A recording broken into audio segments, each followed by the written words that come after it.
Indian Hills, Part 2. Uh, One day I was sitting in my office. The vice president and president come in. And they say, we done made the decision to dig out the irrigation lake to make it deeper so we can have more water. And we want to take the soil and put it on 16 fairway dip. 16 fairway had a dip, big dip. And they wanted to raise it up. And I say, man, I don't think that'd be a good idea. They say, why? I say, who take unsterilized soil out the lake and put it on a golf course fairway or anywhere on a golf course? I say, golf course use sterilized soil, meaning it's been treated for weed, seeds, and disease and everything, They say, well, we just figure we can save money. The decision ain't yours. The board already voted on it, so you just go along with it, right? Well, they done made the decision at them, right? So now I getting close to the meeting. Guys started coming to me, man, if I were you, I'd quit. When I say guys, it's golfers, the ones who like me, who agree with what I'm doing. They like the way the play look, They say, man, they're saying the guy got a hit out on you, the green chip. He waiting for the last word for the meeting, which is in 3 days, right? So remind you, I went to college for the thing, Chip. So I prepared for the meeting because I was kind of told behind their back of what all they going to try to trap me with, and the rebuilding of the greens, way the money for the fertilizer, and blah, blah, blah, blah, blah, right? So I'm getting ready to go to the meeting. They got two pedestals, like the president have a debate, presidential debate, and it was me, the vice president, and the president. Remind you, they done played the game well. I never been to a meeting before. I never saw the budget before. Because they say, oh, your daddy say you introvert, so we'll handle all the meetings and we'll also do the budget for you. So you can just concentrate on a golf course. Whenever somebody don't want you to see your budget, believe me, they stealing. Whenever somebody don't want you to go to your own meetings, trust your instinct. They lying about you. But I didn't care. I wouldn't make a number about $11 an hour, maybe 12. So I didn't care what they do, whether they fire me or what the hell they do. You know what I mean? But we get to the meeting. Boy, you would think it was a presidential debate. I can't even count the number of people who were out there at the end of your meeting. They determined to get rid of me. But I know to be cool and collected.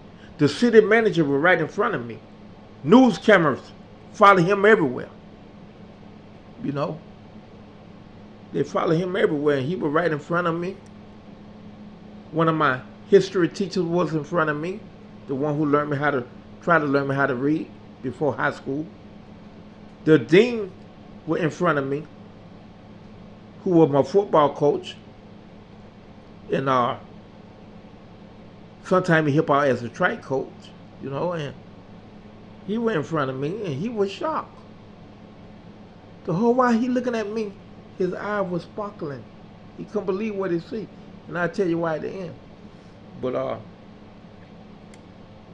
one guy say, they told us when they hired this nigger that he was going to be temporary until they can save money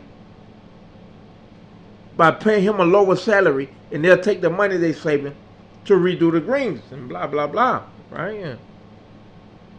Another man got up. Say, I think we should here at Indian Hill have a real superintendent. A real superintendent. Not this joke of a guy and blah, blah, blah, blah. And I say, sir, every time I try to talk, the president and vice president try to stop me. I say, sir, I went to one of the best schools in the nation, and I'm more than qualified to run this place. As you can see, I just got #1 on the Treasure Coast, sir. So what is you talking about? Boy, he sat down mad, and then another one get up, say, we won't want this nigger getting credit for our golf course and blah, blah, blah, shut up. So now, they hitting me with real questions. They say, why are we spending so and so thousand a month on fertilizer in a place look like it ain't been fertilizing in a year? I say, sir, you one smart man. They stopped my fertilizer budget a year ago. What? I haven't fertilized in a year, sir, over a year. They stopped my fertilizer budget. They say they don't have money for fertilizer. That's impossible. Pass him the budget. And I'm looking at the budget. Some months he had 8,000. Some months he had 12,000. Some months he had 2,500, 2,500, 3,000, 7,000, 12, 12. And I say, oh, this ain't my fertilizer budget. So that when the president tried to take up, let us handle it, David. Let us handle it, David. We can answer these kind of questions. We know what's going on. I said, no, sir. I've been trained for this, sir. I don't know who told y'all to lie, but I'm bashful and I got anxiety and I don't like meeting. I say, sir, this is what I do. Well, him and the vice president dropped their head. Then somebody else say, y'all told us he don't never come to meeting because he was shamefaced. Say that guy sitting up there talking like a politician. He ain't ashamed of nothing.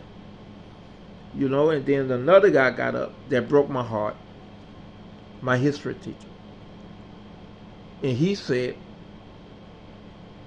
that nigga can't even goddamn read. I was trying to learn him how to read the last week of high school. How the hell he went to goddamn college? He sit on that goddamn math making more money than me. It just ain't goddamn right. It just ain't goddamn right. We need another superintendent and get rid of this black son of a bitch. And I say, sir, I appreciate you trying to help me to read my last few weeks of school. I went to college, sir. But you can't get mad at me for the choices you made in life. And everybody got silent. And then another guy got up. He say, hey, we just got them green rebuilt for $1 million. Why they look like that? Why you dug out the lake and put all that dirt on 16? Now weeds all over the place, everywhere. Are you stupid? I say, sir, I was against them digging out that irrigation lake, which is one of the most dangerous things you can do on a golf course because of the salt content. I say, and it was a mistake of them putting that dirt on 16. I told them when they came to me with that idea that you got 1 million weed seeds per square foot when you digging out lake soil. 1 million. So I say, imagine the amount of weed seed out there on 16 freeway. You got to be in the trillions and trillions. But I was against that, and I told them everything that was going to go wrong, and it going wrong. Well, why do you poke them holes in the green and then fill them up with dirt? I say, because somebody called me Sunday and told me the grass was dying. I analyzed the salt content. It was way, way, way above normal. So when Monday come, I aerified. And I sprayed gypsum and water agent so I can water as much as possible at night to try to flush the salt out of the root zone. I told the golf pro, I say, if you open the golf course, charge them half price because of construction issues. I say it's going to be real bumpy because I can fill the holes with dirt. I say what the rule is, You spread gypsum and you keep watering until the holes fill up with water until you flush the salt downward out of the root zone. And that'll keep you out of danger for a little while. I say, but we're going to be in danger for a while because these dummies done dug out the lake. So every time we water, we're going to get high salt content. Ain't nothing I can do about it. They did it. And they say, that's a bunch of bullshit. And then a guy who was over Baker Grove, I never forgot. He said the guy is telling the truth. Because in the Orange Grove, during the storm, we get salt from ocean water mixing with, the fresh water. We have to poke holes around the orange trees and we have to flood them out. We open the floods to flush the salt past the root content. Say the guy ain't lying. The guy ain't lying. And then the guy brought up again, we rebuilt the greens. Why do they look like that? I say, sir, y'all keep saying y'all rebuilt the green. When did y'all rebuild the green? They say in 1984. I say, no. I was here in 84. I was on my summer OJT with the college. I say, we took the grass off the green and put some more grass. They say, no, we paid $1 million for them goddamn greens. What the hell are you talking about?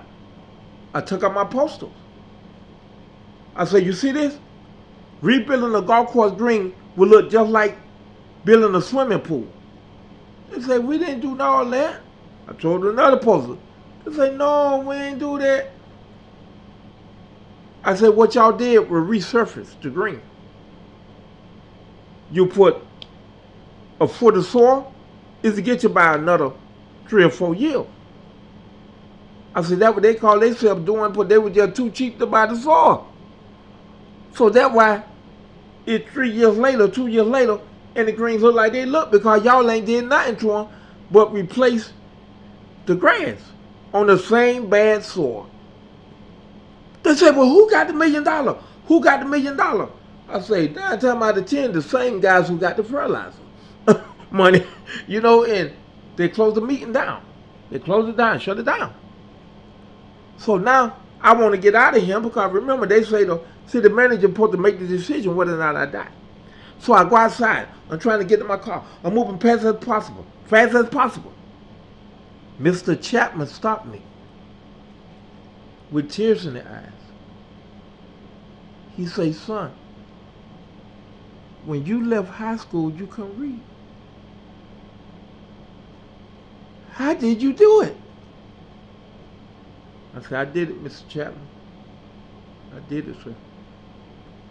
He said, I never seen anyone in my life talk so intelligent, so respectful, even though you had a hostile audience. You didn't respond to none of the negative things. He said, son, I thank God for letting me see that. He said, that's something God had to be into. I said, thank you, Mr. Chapman. Thank you. And I said, and tell Toby I love him. I said, but I got to go, Mr. Chapman. I got to go, man. Because I'm trying to get out of there before the city manager comes. The city manager comes. Right in back of Mr. Chapman. I reached out in my pants. He got the news crew and back up him. All these people. I reached down in my pants. He grabbed my hand. He said, I heard the rumors too, son. They're not true. I didn't come here to kill you, have a hit put out on you, son. He said, but let me say this. Put that thing back. Keep that thing in your pants. He said, I like him. He's smart and hard. I can use a man like him. And everybody went to laugh. He said, let me tell you something. The man I saw in the other day, he need to be over large government operations. You have no business going to these little racist golf courses because they're all the same. I need to hire you as my assistant city manager. Be there Monday so I can introduce you to everybody, and we're going to find you a department within a year for you to be over the entire apartment, or even stay on as my city assistant manager, right? So man, I was happy. I went home, told my mama, she was happy. Everybody was happy. Oh boy, you're gonna be assistant city manager. Boy, you're gonna be a big shot. That was Friday. Sunday, my mama said, baby, don't pick up that paper. Why? Just don't pick up that paper, son. I picked up the paper. City manager arrested, racketeering and gun charges. In ties with the mafia. And right then I just dropped on my knees and went to crying. And that's how I left Indian Hills. They fired me for being the best golf course superintendent on the Treasure Coast. Thank you, and I hope you enjoyed the story. God bless.